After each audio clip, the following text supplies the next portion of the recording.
My pleasure to introduce to you Dr. Elizabeth Fieser, the Superintendent of Schools for the City of Milford, for some opening remarks and for the presentation of this year's Salutatorian and Valedictorian. Dr. Fieser, welcome.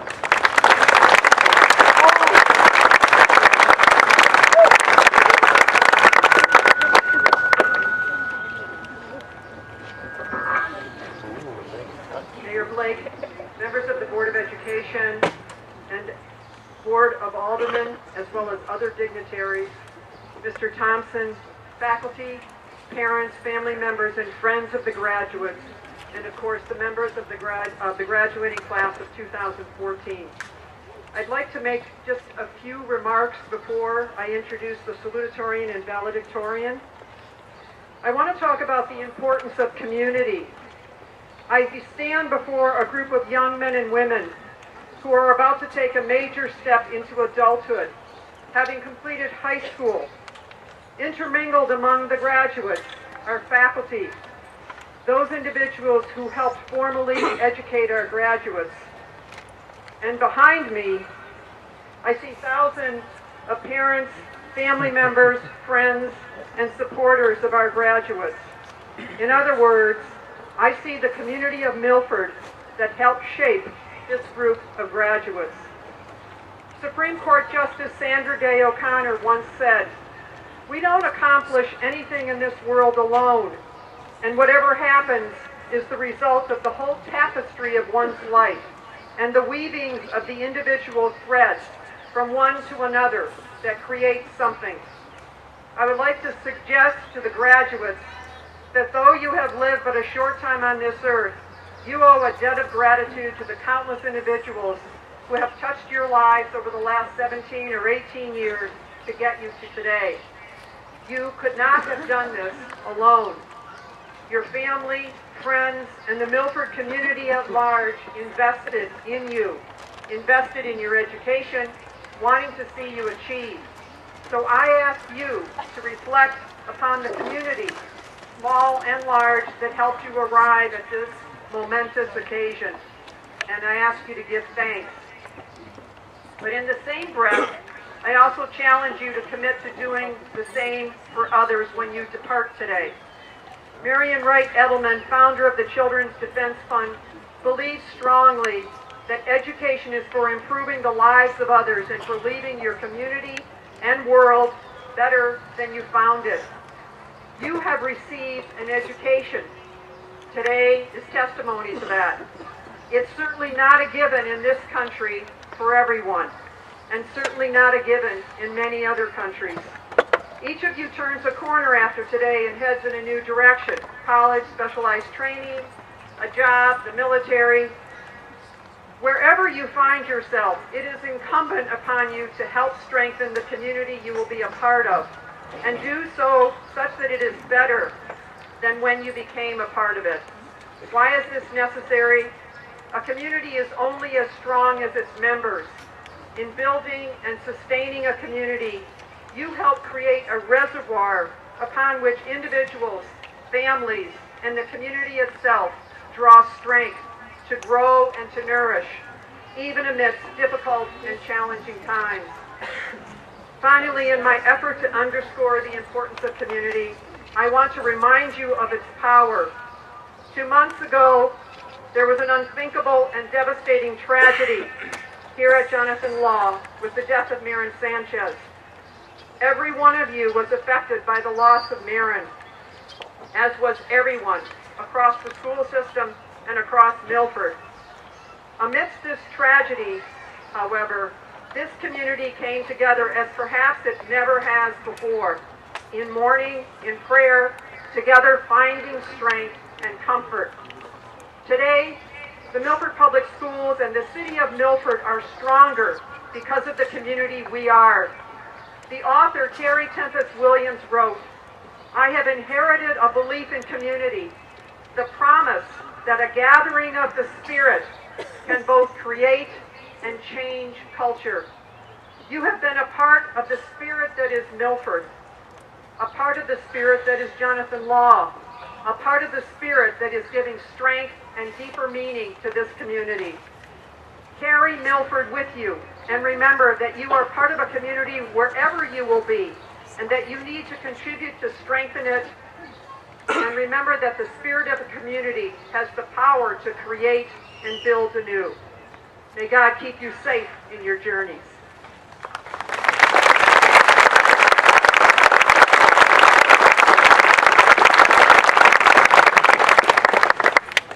I now would like to ask the salutatorian of the class of 2014 to join me here, Kira Topalian.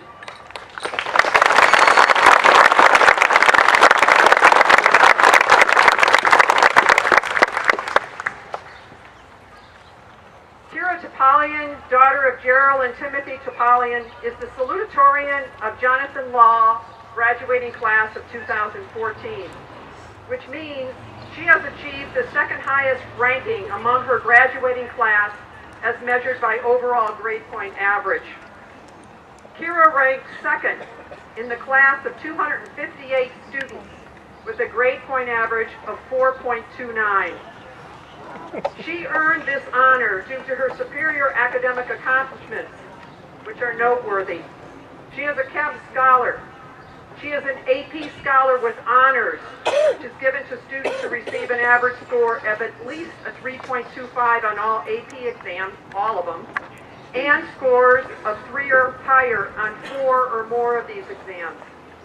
In case you're wondering, Kira took 7 advanced placement courses in high school. She has received numerous awards for achievements throughout her high school years. In fact, her teachers have awarded her for excellence in AP European History, AP English Language, and AP American History. Kira was also named a National Merit Commended Scholar by the College Board last fall. In 2012, Kira was inducted into the National Honor Society. She has many talents and honors. She is an ardent athletic competitor. She has been a vital force on the soccer, track, and basketball teams at Law for 4 years. She was recognized for her efforts and accomplishments with the SCC All-Academic Team recognition for all 3 sports.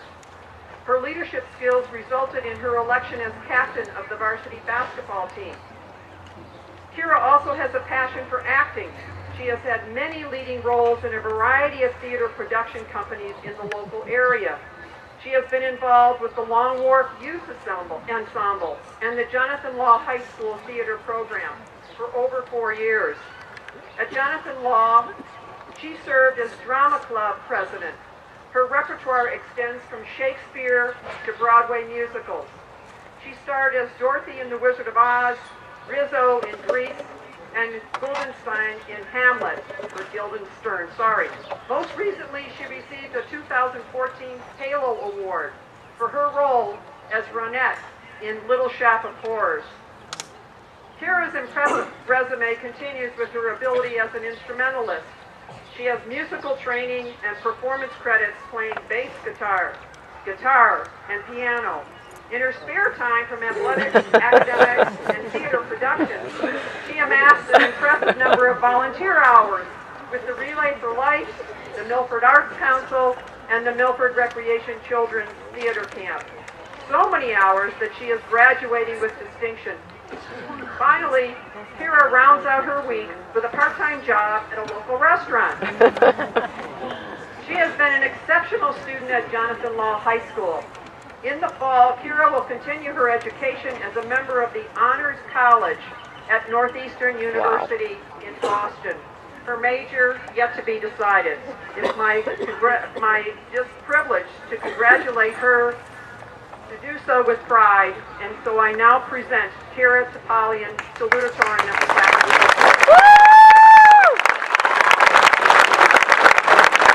Kira!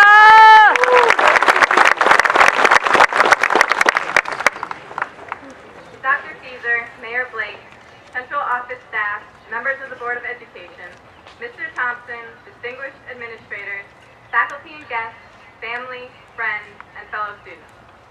Thank you for coming to the graduation ceremony for the class of 2014. To our parents and loved ones, thank you for supporting us and helping us get here.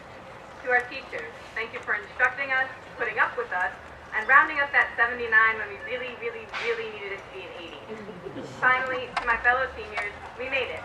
Somehow we pushed through senioritis, which is very real, by the way, and the stress of college essays, career fairs, and scholarship applications on top of our crazy schedules, and got to graduation. Now comes the hard part. I'm going to attempt to give you advice about the years ahead because it would probably sound pretentious, and to be honest, I'm in the same boat. I have no idea what I want to major in next year, let alone what our post-high school experiences are going to be like. I can't foresee whatever obstacles we will face or how best to overcome them.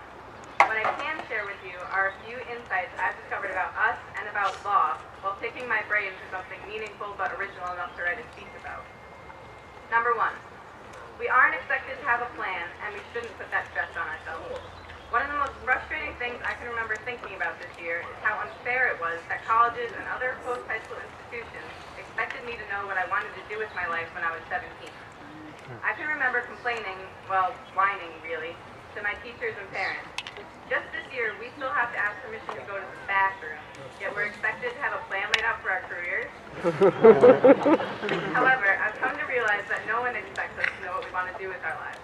Our parents and teachers probably didn't know where they were going to end up when they were 17. Even those who go off with a career in mind often change their plan or do something completely different. We can explore and pursue our passions and see where they lead us. We will focus on what is in front of us and make our way. Number two, we don't let the little things get us down. Or, as our report cards put it, we take setbacks in stride. Our class has learned to deal with small disappointments, canceled field trips, new standardized testing, etc. But we shrugged it off, laughed about it, and got on with it. When we leave here, we will do the same. We won't let setbacks stop us from trying again and pushing forward. We will get around them. We will keep a positive attitude, make the best of it, or even make something better out of the disappointment. We are far too strong and stubborn to be affected by the little things. Number three, we take risks. Over the past 4 years, we have gambled and tried new things, like taking AP Physics for the first time as offered despite never having taken a physics class, trying a new sport like lacrosse, auditioning for a musical for the first time as a senior. We could have crashed and burned. However, more often than not, our risks worked out fine. We stuck it out, pulled through, and sometimes excelled. Even if we would never try it again, we learned from it. I learned that physics is really not my thing. Some of us found new talent. Our excitement to try new things and our willingness to put ourselves out there are going to serve us well. Number four, although we've been slowly realizing this all along, one lesson has really hit home recently. We have learned how important it is to live life to the fullest and cherish what we have. At law, we have been encouraged to do what we love. We've gotten involved in our community, in sports, and clubs. We have built amazing bonds and friendships that will last. We will continue to do these things after we graduate. We will go all out in academics, extracurriculars, and careers because here we learn that we can and that it's worth it. We learn that we would rather regret something we had done than regret not doing something. We know to cherish the memories we've made and carry these lessons with us. John Lennon told the story, when I was 5 years old, my mother always told me that happiness was the key to life. When I went to school, they asked me what I wanted to be when I grew up. I wrote down happy. They told me I didn't understand the assignment, and I told them they didn't understand life. Whatever we decide to do, the 4 things I've noticed about the class of 2014 assure me that we will be able to pursue and achieve happiness. We have learned from our teachers, our parents, and each other. We are resilient. We are brave. We are part of an amazing community. Our law family will always be here for us, and we will be here for each other. The final thing I know about our class, the class of 2014, is that we're going to do big things. Thank you for your time, and congratulations, graduates.